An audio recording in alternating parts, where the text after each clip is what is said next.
Hello everyone. Here we are, up during the wee hours of the morning once again to show off the design process of another recent commission piece. This time around we'll be doing something a bit different and stepping away from the normal drawings and paintings that I generally post to this channel, and shift focus over to a single color flat design with the intent to print it through a professional printer. Now, I don't typically go into a lot of detail about the clients I work with on these projects, but in this case I was working with another YouTube channel by the name of Tale Foundry. They're a channel focused on literary discussion within the realms of fiction and have a lot of excellently produced content ranging from writing advice to short story narrations. So, the main contact I was working through from this channel commissioned me to create this design for a custom bookmark that they wanted to make for their supporters. The idea for the final product is that this design will be stamped on a, however big a bookmark size was, I forgot, like 2x5 or something like that. Or no, it was 2x7, I think. But anyways, it's going to be printed on a 2x7 bookmark, and the design itself will be printed as like a foil stamp, so it's going to be like in that sort of shiny metallic looking gold or copper or bronze or whatever they decide to go with in the end color. So since it's going to be stamped as a foil stamp, that means that the entire design is going to be only using that one color that they choose for that stamp. And as a result of that, we only have one color to work with. Now this channel is fairly decently sized, and as a result they have their own established branding already. A lot of this branding includes character designs that also needed to be included within this bookmark that we're working on here. So it's going to be very important to pay pretty close attention to detail and make sure that all of these characters that they wanted included within the design are on model and really accurate to how they're supposed to look.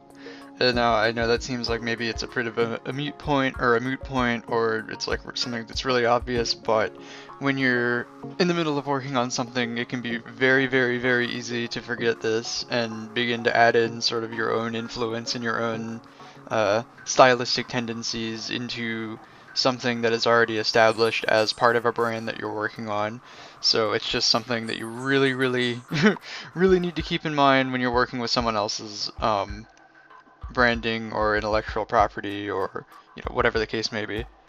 I had some issues with this later on that resulted in some probably pretty unnecessary edits, so I figured it was probably worth mentioning. Oh, and speaking of being worth mentioning, I should probably go ahead and say that I decided to use Photoshop just for this initial draft where we were kind of nailing down the whole layout and composition of this bookmark and how everything was going to work together, just because for me I use a drawing tablet for those that haven't been able to tell or don't know. So this is the easiest program for me to use in terms of sketching out ideas and concepts and everything, so that's kind of my go-to for drafting up concepts like this. But later on I switched to Illustrator and finalized everything in vectors once we've gotten the layout all hashed out. Now for designs like this, when you're just working with one color and the design needs to be very flat, and you're mostly just working with like shapes and negative space, or positive and negative space, etc. I feel like a really good way to get sort of a unique and consistent look to your design is to establish a set of rules for yourself to follow at the very beginning.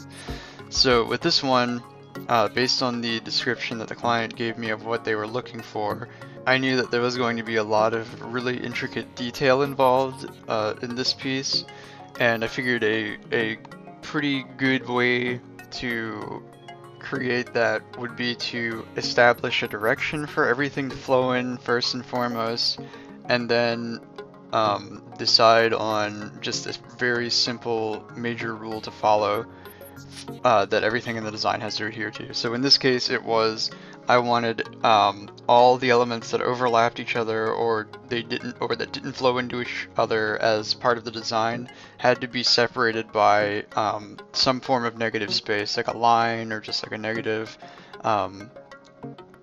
like a shape in the negative space, or it just had to be separated by something. That separation would serve to add a lot more, just a lot more detail and a lot more direction just overall throughout the design. So speaking of direction, let's talk about composition. One of the things that needed to be included in this design was sort of this channel's main mascot, or like main dude. He kind of serves as like the narrator for their readings and some other things. But he's kind of the face of the channel, and he needed to be featured pretty prominently in this bookmark design. So I decided to have him sort of be the focal point of the design, with everything else sort of flowing out from him and traveling downwards towards the bottom of the bookmark. So essentially he would sort of be the highlight of everything, and the first point, or the first thing that the viewer, whoever's looking at the bookmark, sees, and then their eyes would ideally travel downward from him, follow the rest of the design and take it all in, and appreciate its wonderful beauty, etc., before traveling back up and coming full circle back to the Talebot. He is the alpha and the omega, the beginning and the end. So since he's so important and such a big deal like that, it wasn't really enough to just have everything sort of coming out of him. So in the end, I elected to sort of divide this up into sections. I guess you could say it's like 3 sections. There's like the top section that has the robot, the Talebot guy, in it. The middle section sort of has that middle clockwork looking gear section, and the bottom has those little fellas, which are another part of the channel's branding. I think they were known as Taloids in the lore. But anyways, those are the 3 sort of main sections that I divided this up into, and the top section with Talebot, I wanted that to serve the purpose of sort of highlighting him and making him stand out, so that just to make sure, you know, that he's like the center point, your eyes go directly to him. So I wanted it to sort of be like wreathing his head, I guess, while the rest of his body stands out against it. And I wanted there to be a lot of negative space in the center of the design of that section to really push the silhouette of the head of the Talebot dude, and really make it stand out. So it's like pretty guaranteed that's going to be the first thing that you look at when you take a look at this bookmark. So moving on, let's talk about some of the aspects of the design that don't have anything to do with any of like the characters or anything that are included. A pretty big part of this that my contact that I worked with wanted included in this design was a very heavy emphasis on like super illustrative and really intricate and detailed lattice work. And I was really pretty excited to hear this, because I have a penchant for creating and using gears in designs. I don't know why I like doing that. It's just something that I find really fun to work with in Photoshop and Illustrator. I guess because gears are just like so easy to create if you use the rotate tool in Illustrator or step and repeat in Photoshop. There's just something, to me, there's just something like really satisfying and fulfilling about making a gear that way. I have no idea why. I'm just freaking a psychopath, I guess.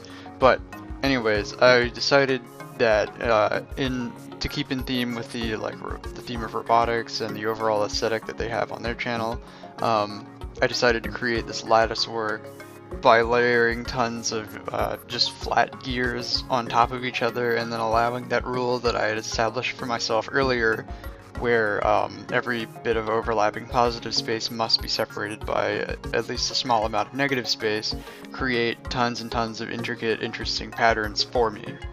This also served the purpose of adding certain asymmetrical sections to an otherwise extremely symmetrical design, which is always really like a very good thing to do.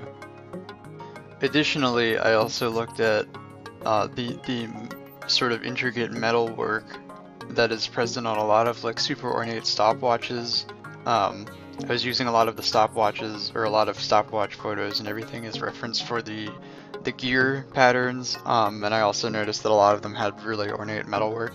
So I took some of I used some of the patterns that I found on those stopwatches as like a reference to create some of the swirls and lines and everything that you see flowing out of the tailbot dude's base here, and sort of directing the eye downwards.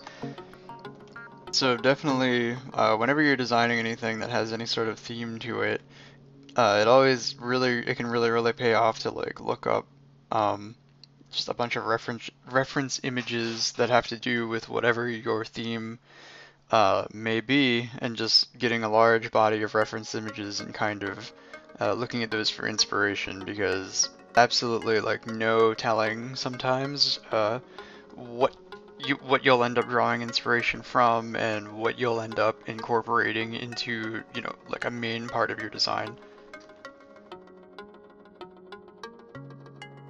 So at this point we are just about done with this rough outline of the composition here, and we're getting ready to move on over into Illustrator and finalize everything.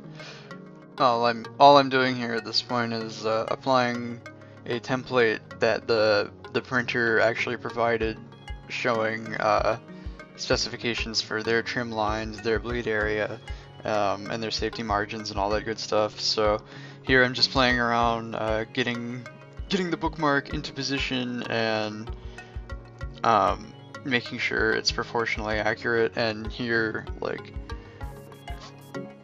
in order to fit it perfectly within the template here, I had to make edits to the design itself and kind of give it this larger middle section here.